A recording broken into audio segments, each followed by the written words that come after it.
everyone, welcome back to the Bat Chat. I am Captain Logan. And I am Steve Baxi. Today, Steve Baxi and I are here with you once again for another 22-minute chat about an episode of Batman the Animated Series. Today we're going to watch and discuss for you Be a Clown, nobody's favorite Joker episode. It might be somebody's favorite Joker episode. This is, I don't know, I almost gave a synopsis. What is the point of that? We're going to watch it. So anyway, we're gonna watch Be a Clown, and if you want to watch it along with us, grab your DVDs, your Blu-rays, or go to Amazon Prime, however you want to watch it. Get it past the menus and all of that. You know, if it's on a disc, and get it to timestamp 0. Get ready to press play and watch along with us. Or if you want to just watch us and our lovely mugs as we are watching and discussing the show, we will do our level best to give you a little bit of context as we're talking. And we need to do better about that, Steve, because I've gotten a couple complaints where like, I don't know what you're talking about right now. I'm like, oh, it's 22 minutes. It's hard to get it all in. So anyway, that's what we're doing for you today, and let's go ahead and get started. Steve, are you ready? Yep, I'm all set. All right, here we go. Be a Clown. Everybody, please press play right now. And if you're just tuning in, we're at the intro. So today, I thought of something today, Steve, about this intro that I hadn't really considered before.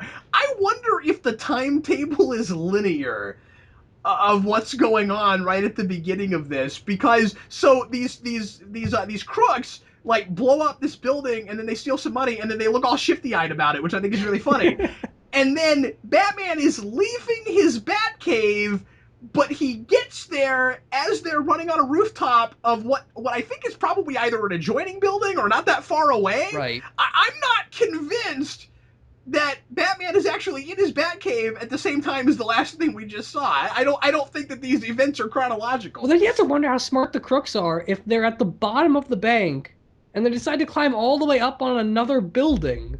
Yeah, why did they do that? Where are they going? Was there a helicopter waiting for them? If so, why didn't Batman catch that? Yeah, and everybody needs their gym membership, because wow. All right, Be a Clown. So, this is one of the somewhat more notorious episodes, right? Yeah. Just as, like, you expect greatness from a Joker episode. I think that's probably why people are a little bit harder on this one. Go ahead and get us started, Steve. Well, to be honest, the Joker in his first handful of appearances, he really is just kind of a prankster sort of character, so it's not incredibly fair to expect, like, a really dark or twisted story out of this. So for what it is, it's fun. I haven't seen this on a lot of worst of lists. I just see this as a forgettable episode at best. Okay, sure. I think this moment's really funny, though, where the mayor's giving a speech about Gotham has no crime, and then immediately someone breaks the fence and the cops show up. Yeah, he sounds very much in denial about it. I mean, It strikes me as a very, like, political thing where he's trying to make everybody think that maybe it's safer than it is. Yeah, and then after this, he's going to say, like, no, it's still really safe with just 1 or 2 bad seeds. I gotta say, I thought it was kind of cool that they wrote him there to where he almost gets crushed, and then he immediately has a microphone in his face, and he's quick enough on his feet, like he's a consummate politician. Yeah. He's quick enough on his feet that he actually can come up with an answer. Now, it's kind of stupid, but I was impressed that he doesn't just like go and then doesn't say anything, which is kind of what I thought maybe would happen. Well, yeah, it seems like he definitely has ambition, because we'll see later in this episode he's gonna have that senator guy show up. He said, "Did you get me a picture with a senator or something?" That's right. Like that? Yeah. Nope. He's on his way up. You know. Yeah. I don't like some of Batman's one-liners and quips in this episode. I could do without some of that, just because I think he's usually better when he's not being clever and like sometimes when he's clever it really works, but I don't know, I feel like that right there when he hits those guys with a beam, I think it would have been more effective if he just jumped away and didn't say anything. Yeah, I mean I like quippy Batman, but there are moments for it and then opportunities for it, and this was neither. That was not one of those. So the Joker is gonna go after the mayor just because she doesn't like what he said on the news. Which is a character quirk of the Joker in this series. If you map it out, you'll see that he's very vain, and he doesn't like it when someone insults his act, if you will. Yeah, that's pretty great. Now, of course, I'm sure a lot of fans watching this out of sequence or whatever might resist him saying, I don't like being compared to Batman, because later on, even in this series, we've got a Joker who very much sees he and Batman as the classic kind of yin yang thing, and like Batman completes him and all of that. Like there is some of that in this show, right? So early on, we clearly aren't doing that stuff yet, right? Like he's a lot more, he's a lot simpler. He's a lot more of a, he's menacing, but he's a cartoon character. He's there to be the scary bad guy, and we're not supposed to think too much about his psychology yet. Yeah, exactly. We'll notice a lot of these early episodes, they just spawn from Bruce Timm thinking of a particular scene he wants to shoot, and the story is just an excuse to get us there. Yep, that's great. That's great, and that can be okay. Yeah. It's cool to maybe sprawl a whole story out of a cool idea like that, but I don't know. I feel like this whole episode could have been conceived in a far more interesting way. Oh, and it was. If the Joker's whole plan here was to corrupt this kid in the first place, I think it's immediately a better episode. Yeah, they did this exact story, or not exact, but the idea of Joker corrupting a kid in the Batman, where he had a sidekick. And that's actually a really fun episode. It's actually really enjoyable. Cool. I haven't seen that. And the premise that Bruce Timm had is that he wanted an episode where Batman immediately scared children. And we got that much better in the Batman Beyond episode Unmasked.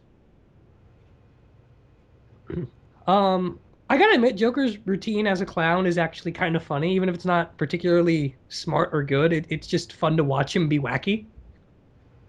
I agree with you. It's nice to sometimes literally take the Joker's motif and do something with it. Yeah.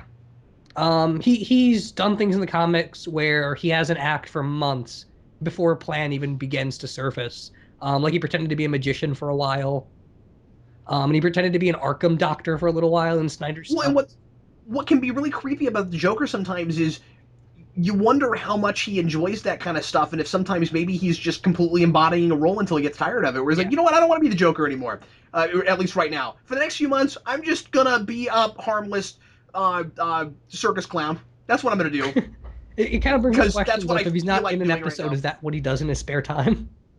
Oh yeah, and it's fun to try to kind of guess what he's doing. I want to know how the Joker knew that there was gonna be a birthday clown at this birthday party so that he could like take him out and then steal his truck and then drive there. Like, how did he know that there was gonna be a clown at this party? I'm sure he lacked the foresight for that and just expected to get lucky as he always does. He doesn't really like to think things through.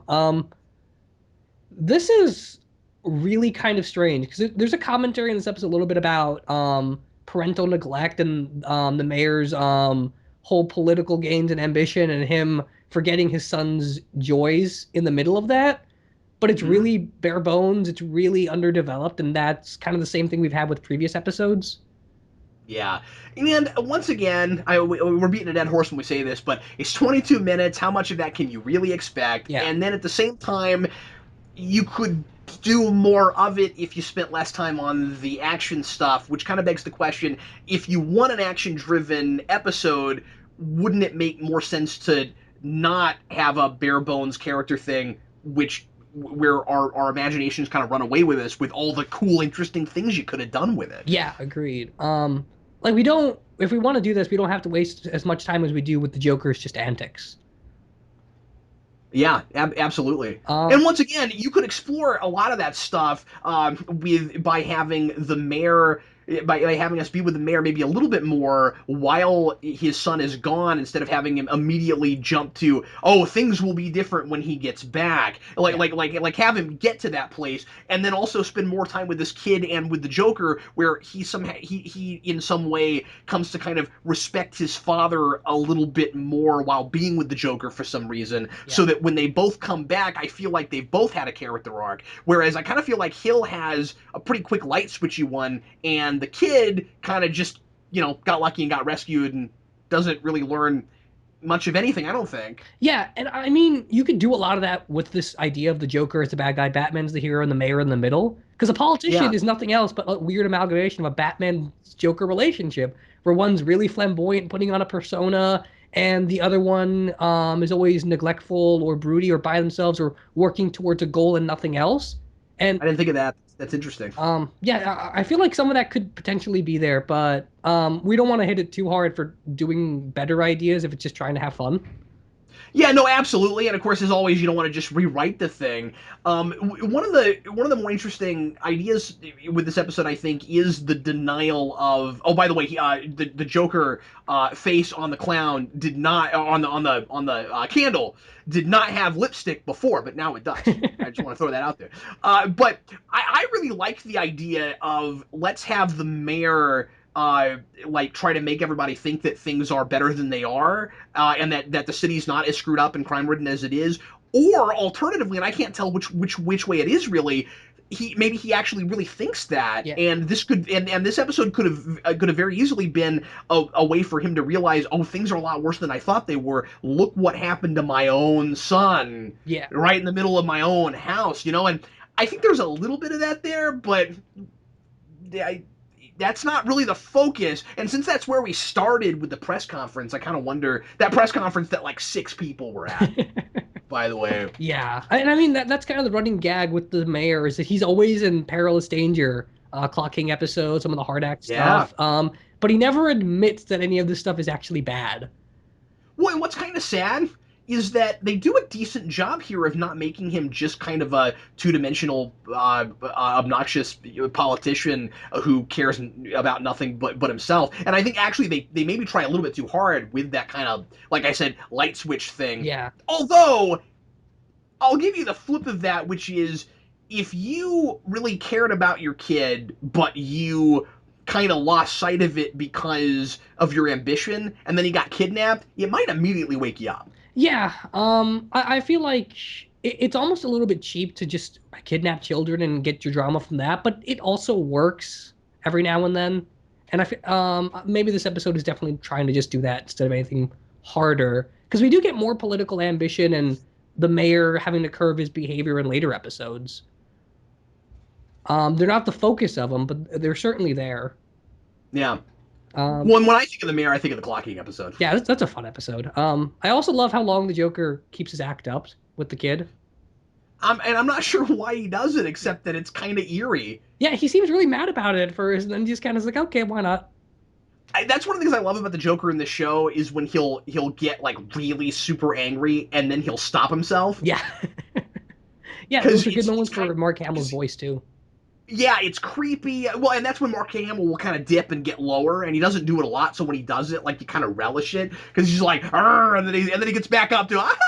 I just love that. Oh, and what we just saw on the TV, that poster about the magician Pacento, he calls him a ham, and the joke is that that's actually Italian for ham. Oh, that's great. Thanks for that. I didn't know that. I'm actually in Italian, so that's why I know that. You should, Steve. You should become a sword swallower. I should. That'd be so much fun. Yeah, I think that if things don't work out with whatever with what you decide to do for your career after college, that you could always maybe get good at that and then fall back on sword swallowing. Like on a side street or something. Yes, and I'll make sure I have makeup where my forehead is like 6 inches tall.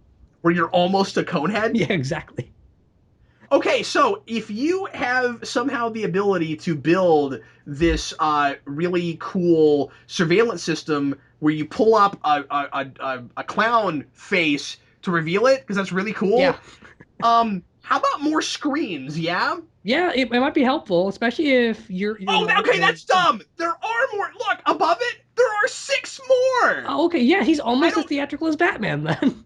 Well, no, but what's dumb about it is that he presses a button to look at the cameras one by one, but it looks like he's got 6 more screens. What are those other windows up there? I should also mention that there are some places, and I think we've already seen a couple, and we just talked over it, where some of the animation choices in this episode are weird.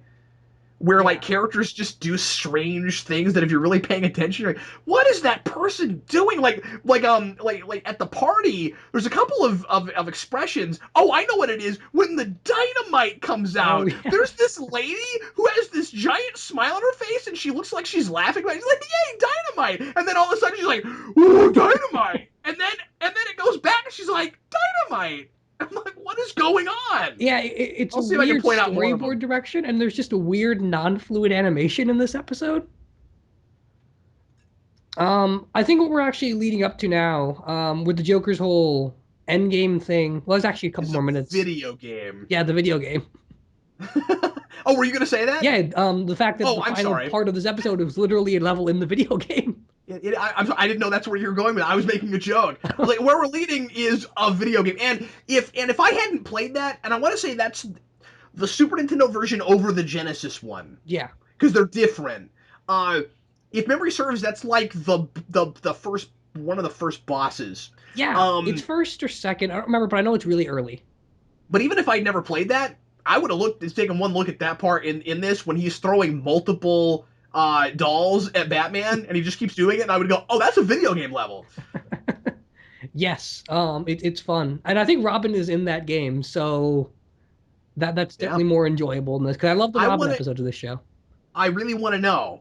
I really want to know how this machine works. There's this lady who's got a crystal ball, and so immediately I just got like sticks in my head. This lady's got this crystal ball, and this fortune thing pops up in the middle. How does that I work? have no idea. I've It seen looks those like it machines in real materializes life. I out of don't know how they work thin though. air. That's amazing. Um, I forget. And, Was this the first Joker episode to actually air? I don't know. I would have to look that up. Um, I don't think so, but maybe. yeah, it could be because I know production order wise, it's like the third or second or third, but they There's another. treat this episode. There's lots of interviews about casting Mark Hamill that it almost makes it feel like this was his first episode. That's another weird storyboard thing where Batman wakes up, the water is already above his mouth, and then he takes a breath. Yeah. No, you're drowning now, Batman. You've just breathed in water. This is scary. I mean, I really like this, and like this kind of stuff in a kids show. When I was a kid, I would be like, Yeah, "Wow." I love the continuity of this too, because this is a Houdini trick, and Batman trained as an escape artist in later episodes. Yeah, it's pretty cool. Particularly the Zatanna episode, I think is where we get that information. That's a really good Well, I episode. love what I love what Joker says. He said this was a thing Houdini did. Should we expect any less out of Batman? Like, well, he's got a point. Yeah, he's right. But then it makes you wonder if his plan was to kill him. Why didn't he just kill him when he was unconscious, or stick him in a deadlier death trap? I think the answer to that, Steve, is supposed to be Joker is crazy and it doesn't have to make sense. And that's what's Fair. supposed to be scary about him, but it also lets us get away with whatever weird, silly plot things we want. We have this excuse of he's a crazy person. I don't know. And then they can just because clearly we're not really writing characters at this point. Yeah. We're just having cool animation stuff happen. I also think it's really funny that whole getup was just a mask. Even like the prosthetic head thing, he's just like, no man, that is '60s Batman if I've ever seen anything. Yeah. In a show like in this show that's '60s Batman. I also always like Joker in a top hat. Yeah, so did I. Oh, this laugh, if I remember correctly, is a bit of the voice clip we got from Tim Curry back when he was going to do the Joker. Oh, oh my god, that does sound like Tim Curry. Thank you for saying that. Yeah, That's really cool. there's competing stories about why Tim Curry didn't do it. Some people say that's because he was too terrifying, but Paul Dini contradicts that and says the laugh was just too hard on his voice and he couldn't do it consistently. Oh, is that the only reason? So it wasn't anything like he didn't like being there or anything Yeah, it like was that. nothing like that. It was either it was too scary or that he couldn't maintain it. And I'm Also, inclined to go I with don't the think latter. I don't think Tim Curry's turned down a job in his life. I Yeah, mean, I don't think so either.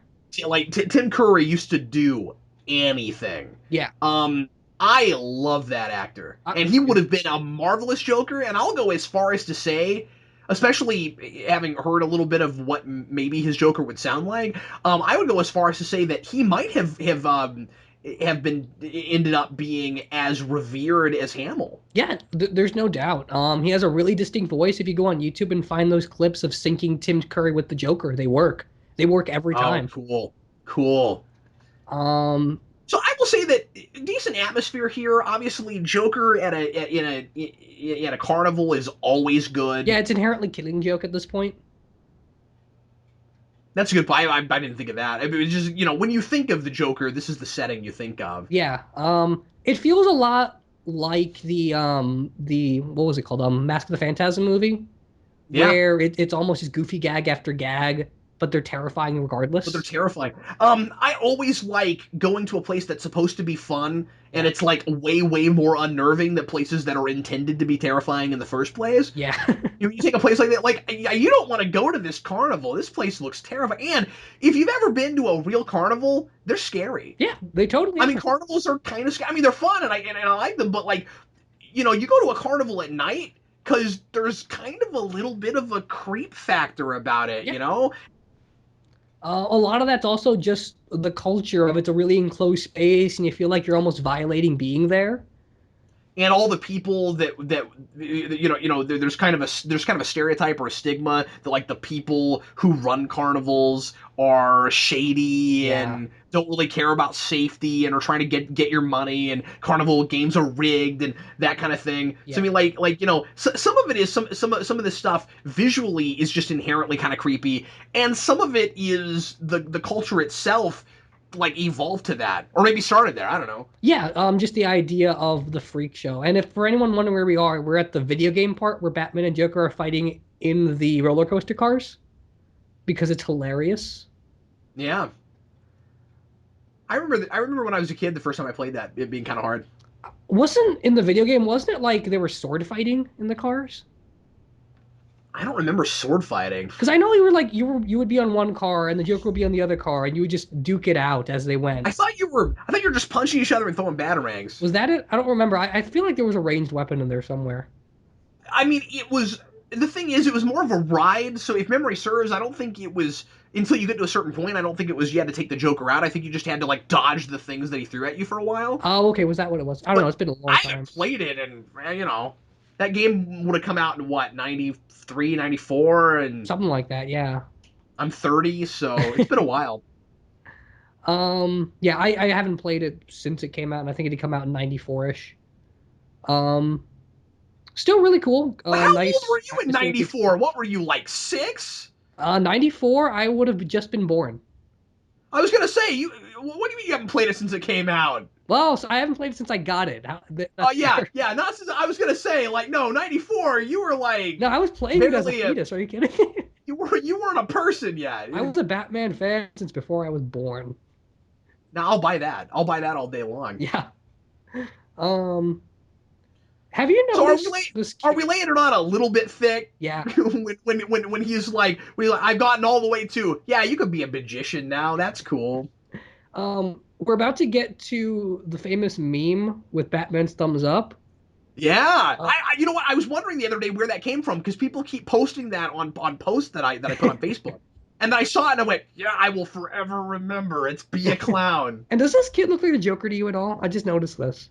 A little bit. He's got the pointed hair and the pointed chin and the pointy nose. That's a great point. We could have really done something with that. There it is. There's that meme. That's so silly. Oh yeah, this is a fun episode. It's not that great, was fun. but yeah, it's not great. I said it's kind of notorious. I guess I've heard some bad things about it.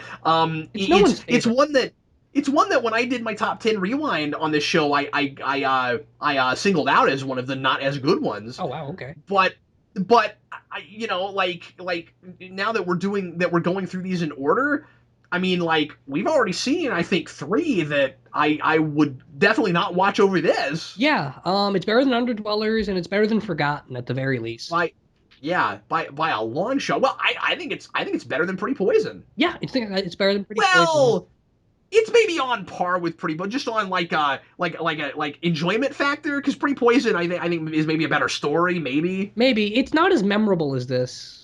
Definitely not, but that's just because it's a Joker story, I think. Yeah, that's you got to expect that with his character, and also they would rerun this episode constantly. Like this would be the episode that's always on when I'm a kid. When I'm a kid. When I was a kid, yeah. Whenever I'm a kid, this is the one that's on. But then I grow up and it doesn't happen anymore, mostly because it's rarely in syndication. The 2 I remember, both Joker episodes being on constantly, are this one. And also the one with the guy with the family that the Joker makes be kind of part of his gang, and then he gets stuck to that door. Do you remember that? Yeah, I remember what you're talking about. I think that's a better episode than this one. Yeah, I think so too. They're both okay. I think POV is better than this. Definitely, it's the best episode I think we've talked about so far. Yeah, maybe so. Yeah, no, you're right. Yeah, you're. It's not. I don't think it's one of the best episodes, but it's certainly better than the stuff we've seen otherwise. Yeah. Well, anyway, everybody, thanks as always for watching Bat Chat. We sure appreciate it. And we will be back with you again next week. I'm very excited about next week because we're going to get to talk about Two-Face. Yes, one of the actually really great episodes of the series. One of the great episodes. We're going to do all of Two-Face. We're going to do both parts of Two-Face, Steve. We're going to do both parts. It's going to be a week of 2. And anyway, in the meantime, I am Captain Logan. And I'm Steve Baxi. And we'll see you next week.